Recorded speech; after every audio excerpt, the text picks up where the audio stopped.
Hello everyone, কেমন আছো সকলে? বেশ কয়েকটা দিন পর আবার মিনি ব্লগ পোস্ট করছি।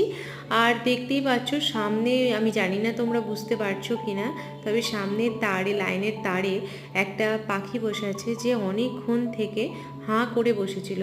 মনে হচ্ছে তৃষ্ণার্ত ভীষণ। তো ওর জন্য আমি এক বাটি জল ওকে দিয়েছিলাম। আর বারান্দায় দাঁড়ালে তো আর জল খেতে আসতোই না। তো ওর জন্য আমি কাচের ভিতর থেকে দেখছিলাম যে ও জলটা খেতে আসছে কি আসছে না। তো যাই হোক, ফাইনালি ও জল খেয়েছিল বেশ কিছুক্ষণ পরে, বুঝতে পেরে তারপরে সে জল খেয়েছিল। আর বিকেলেই আমাদের রাস্তা দিয়ে বিক্রি করতে এসেছিল আইসক্রিম। তো সেটা নিজের জন্য কিনেছিলাম, আর আমার থেকে তো আহি ভাগ বসাচ্ছিল একটু একটু। আর না দিলে এত ঝামেলা করে, এত কান্নাকাটি করে যে ওকে একটু একটু দিতেই হয়।